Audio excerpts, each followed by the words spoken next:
د ژوند او هیلې خیریه بنسټ لخوا دلته راغلو د سروې دپاره. دلته ډېرې کورنۍ اوسېږي او اکثریت کورنۍ د حزب اسلامي متحدین ورونه دي چې دا را سره خوا کې ولاړ حاجي صاحب د دې کلي ملک دی. راغلي وو دلته د سروې دپاره. دغه ځای مو خوښ کړی چې دلته تقریبا تر 200 مترو پورې دلته کومه بمبه د اوبو نشته. دا خلک د اوبو د نشتون سره مخ دي. نو هغه ورونه چې غواړي په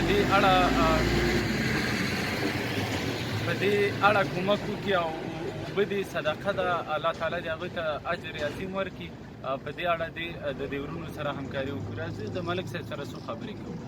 بسم الله الرحمن الرحیم. حاجي زکریا زوال ذاکرم، بادامباغ د پلي چرخي د کلي منتخب مشر ملک یم د ګذر، چې د خلقو لخوا څو کرته خلق راجمع شول او په ما دعا وکړله. زه دې کلي تقریبا 500-600 کورو خدمتګزار یم.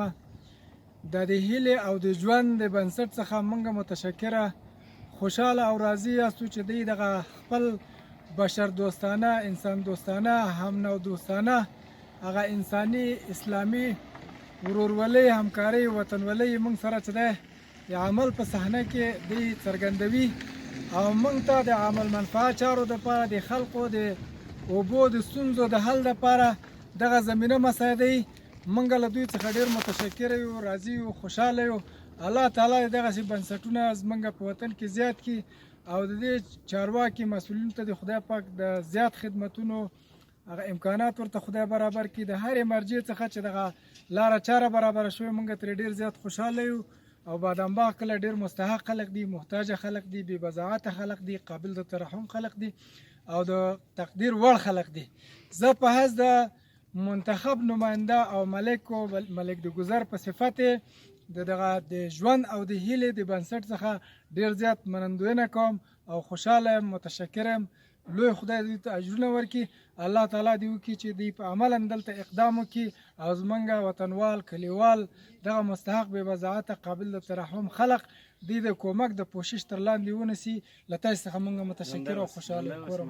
خدای دې وساتي.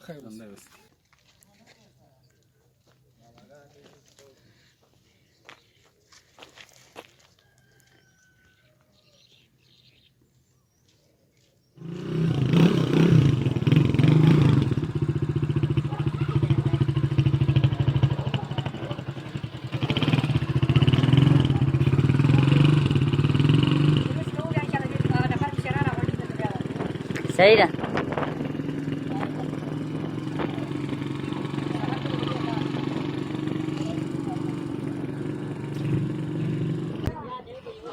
زه جعفر استاد چلانه.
د خیره بنسټ